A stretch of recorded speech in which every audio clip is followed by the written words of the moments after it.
Hello, dear viewers. This is FM Sohan Phadke, and I'm doing this nice, interesting video for the Chessverse. And I have done recent few videos on Chessbase, and I got some feedback about why not making videos on different concepts. So I took up this task and create some interesting topic for you. And today I am going to discuss one very interesting topic. Maybe it is familiar by other names. It is called something like breaking the coordination or something like that. But I'm going to name it in my as I'm little familiar of giving titles in original way. I'm going to give this name as disconnecting the devices. Okay, so what it means by disconnecting the devices. Okay, let's start with some positions to get a nice idea about you. In this position, as you can see that white is attacking king, this king on h8, and so far so good. Black is defending pretty well. Even black is also attacking white, but again it's in chess you need whoever hits first gets the job done. I mean, I would say he wins the game. So in this situation white is attacking, and but so far black is happy with his defense. So with keeping in mind the topic of disconnecting the devices, and in this case the devices are the bishop, the rooks, the pawn. So these gadgets are right now connected to each other, so we just disconnect, or I would say cut the wire. How would you do that? Of course it's white to play. Yeah, we would love to attack g7, but it is well defended. We would love to give a backrow but it's well defended. So we disconnect the device with a very nice move, bishop to e5. Okay, so these two gadgets are disconnected. I mean, this e5 can be taken by the bishop as well as the rook. But okay, white says, okay, which device you want to take it on e5? If he takes with the bishop, this device was connecting this device, it's disconnected. So queen just happily takes it, followed by, I mean, let's get the moves going, and now it's mate. Okay, what happens if he takes with the other rook, say rook e5? So can you spot which two devices were connected? And now, and yes, of course, the g7 pawn, which was connected by the bishop, it's disconnected. So it is pretty, it's not a new term entirely, but I think to make this concept little bit more clear, due to this modern technology, the devices and gadgets are the first thing we do when we connect something. So I think in my notes I have made nice titles. I mean, this is one of them, and it is about disconnection or breaking the communication between the two objects. And now I just plays queen g7 mate. Okay. All right, so you got some idea about what am I going to explain to you. So let's go to the next position. Okay, again, as you can see, white is attacking with the queen and knight, and it has been written in many books. Queen and knight is a very, very powerful combination, especially while attacking the king. Because the reason is very simple. The queen can go to all directions, but only the queen lacks the knight power, right? So if the knight and queen are together, they form the whole powerful unit, and they are very, very difficult to stop because they can take any shape, because any square they want to control, the knight and queen can control it. So in this situation, as you can see, the normal move for white is to play knight e8. Why not to just attack it and mate with queen g7? It looks very simple, but this device is going to get connected with the queen, and the this bishop and queen are getting connected. The Wi-Fi signal is strong. Okay, so they are connected now, but in this situation we know the trick to break the devices even before they get connected. So I think you might get this one. It's easy with the topic in your mind. Yeah, bishop to e5. So again, This bishop can be taken by any of this, oh sorry, not with the bishop, but taken by the rook. But what has this rook done? The communication between the two wire, it's blocking them. And now we can play knight to e8. Right? And now no queen b2, no use, because the rook is there in e5 and queen g7 is mate. Okay, so let's let's take just take a look at what happened. Just take a summary what happened. I wanted to play knight e8, but I can't because the queen b2, it's like two devices will be connected. So we break the communication with a simple move bishop e5, and now we want something on this diagonal. So luckily we got e5 bishop. So even though if you disconnect via here on d4, it's fine. But we got e5 square. So rook e5, and now you play knight to e8, and nobody can stop this queen g7. Oh sorry, I mean he can play knight f5. But again, the power of queen and knight. Yes, they can take any shape. Knight f6 check. Again, the king is stuck in his own house, and the queen and knight can take any shape. Queen g8 is mate. So this was the second example of our interesting topic, breaking the communication or disconnecting the device. Okay, let's go on to the third one. Okay, okay, let me flip the board for you. It's black to play. What should black do in this position? I mean, you have a killer pawn here controlling two squares. You have a queen which would love to checkmate, and again queen and knight. Don't forget this combination. This is a very, very powerful combination. Okay, but so far white is very happy. White is of the feeling that the knight controls two squares. Fine. Bishop controls two squares. Fine. And white is also attacking f7. So even though white's defense, or I would say white's house, is under heavy pressure, still white has his own trumps, and white believes in his defenses, in his devices. I mean the devices which white is relying on, that white king feels a little bit secure. But if you use my technique, breaking the communication or disconnecting the device, this queen and this bishop should be disconnected. So we play, I mean this position. So how will you play in this position?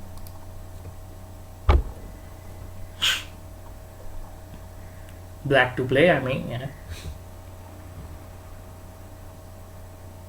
Okay, I think this queen should be the first one to be deflected, because the bishop right now is not deflected. I mean, even if you try knight e2, it is controlled by two pieces, right? So the first, you should take the queen out of the zone, because I don't like this black king under fire.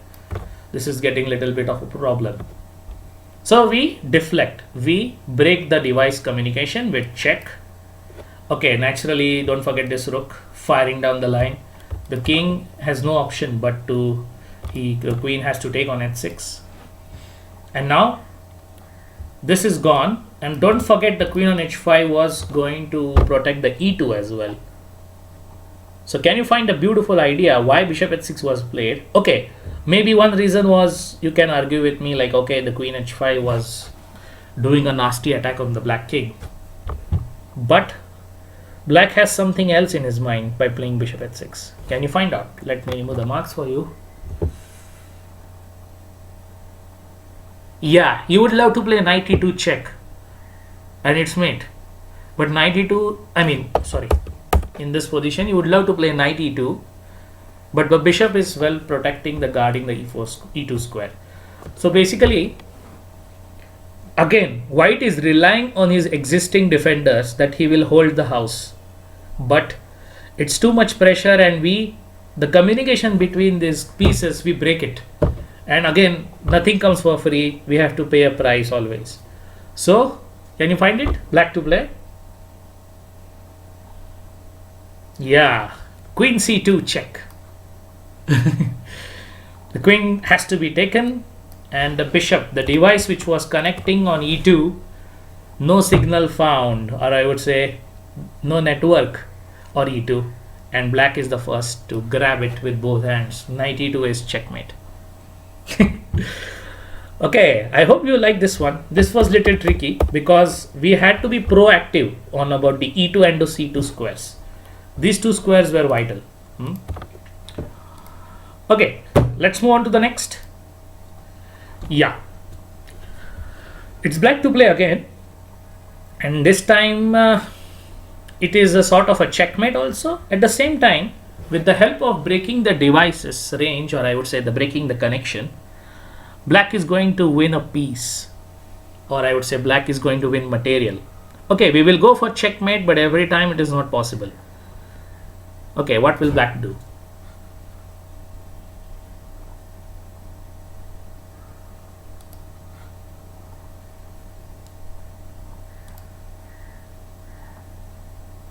Okay, this c3 square rook is a little bit of a bother because again the queen is going to give an x-ray on e1.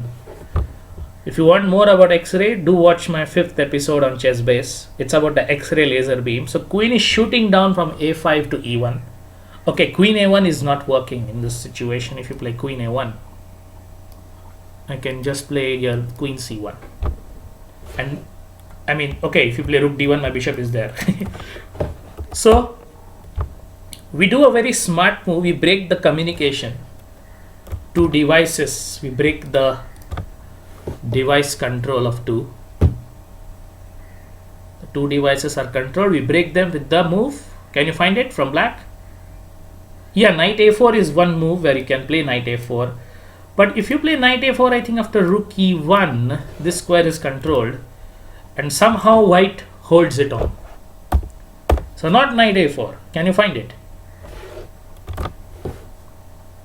Yeah, the move is knight d1. Okay, now knight d1 controls e3. So suppose he plays rook e3, we will take the rook and we will say thank you. But now the question is, this is under attack, and if the rook moves, queen e1 is made. We already know that. So bishop takes d1.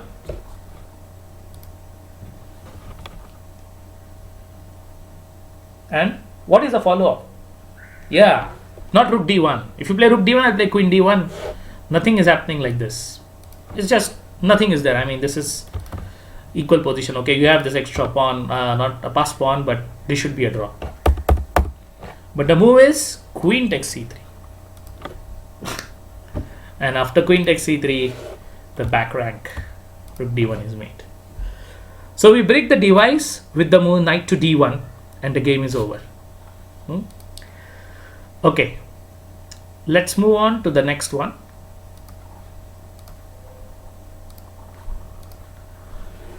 Okay, let me flip the board.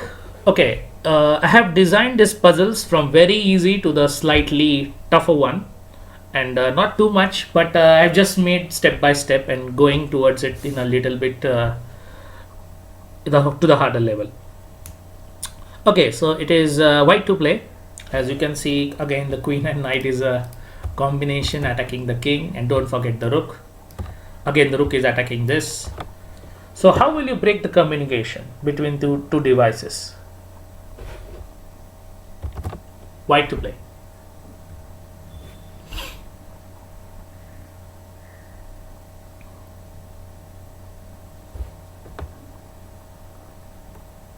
Yeah, you found out? Okay, I'm sure you found it. So the first move is queen e6. Again, the queen controls f8, and basically we don't want that, and we want to break the communication, break the devices. This f8 and f7 are connected to each other, so we break the device. I mean, we break the communication between queen and the knight. So naturally, if queen takes, then it is just checkmate in 2. This is checkmate. Okay, so now black plays the move rook takes e8. So what is the deep point behind this move? Now what should, I mean, why queen e6 had two ideas. Okay, this idea was very clear. After queen e6, rook f8 was made. But what is the idea? Can you find it out after rook c8? What is the whole purpose of playing queen e5, queen e6?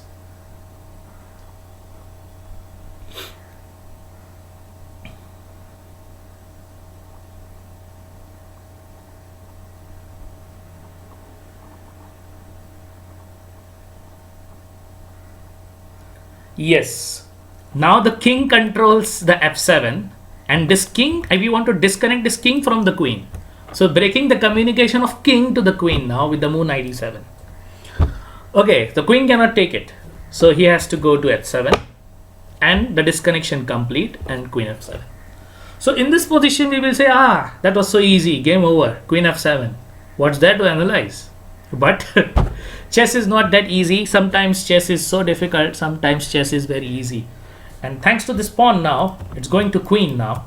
So black was relying on this d1 queen, and he made d1 queen. And always, just remember, if this queen moves, this queen h5 and rook c1 will be a checkmate. So now white has to be extremely careful. White is upper rook. Okay. But white coolly and calmly, what should he play? Queen g8 mate.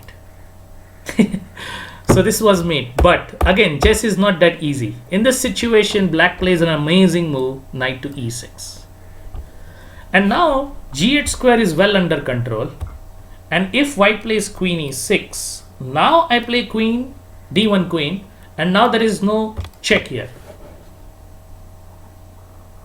But now we can safely play knight c8, because now queen h5 is answered by queen to h3, and I think this is a winning position. Okay, but the fun is not yet ended. In this situation, black plays amazing move, rook to d8.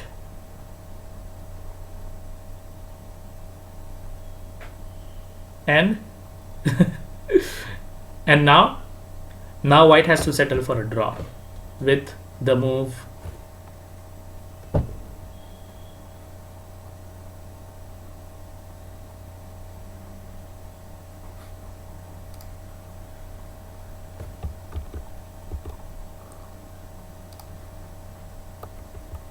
so after knight e6, queen e6, rook d8 is a draw, right? So we have to make sure that queen e6 is a mistake. So what will you play here? Okay, knight takes c8 is the right move, and we take on c8, not on e6. And now d1 queen, and okay, we go back to e7 to checkmate here. Checkmate here. Okay, queen goes to d8. Can you find a move? You don't need to. You just take this bishop. Quick, you just take the knight.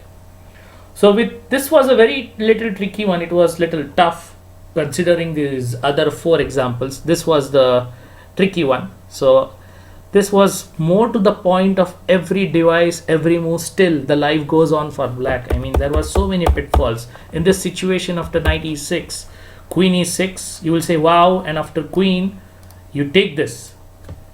That is fine. But after this, black plays rook d8, and this queen is going to come, and there is no checkmate. So we have to be extremely careful. And now the right move was to play knight takes c8, and after knight takes c8, even though black makes a queen, we play knight e7 with the idea of mate. Remember, the queen is controlling h5. Now black queen goes to d8, and now we don't need to go for checkmate, any checks, but we just take the piece with queen e6, and our whole job is complete. Okay, I hope you like these examples. It was about breaking the communication between 2 devices. Many often we see that when you go for an attack, we sometimes get demotivated, like, oh, this point is defended by the bishop, oh no, the rook is there, how I can attack.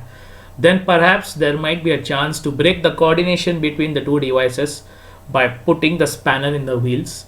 This topic is well described in books, but I tried to give a different name, which will help, which makes it a little bit more interesting and easy to understand.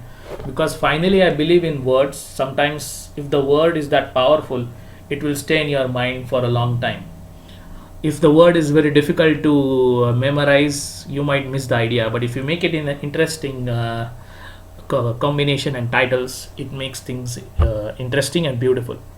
As I try to add more flavors and colors to even the existing positions to somehow contribute to chess and make it more beautiful. Okay, I hope you liked it, and I thank Chessverse for asking me to make a video for all of you. And if you liked it, please do comment and please subscribe Chessverse. Thank you.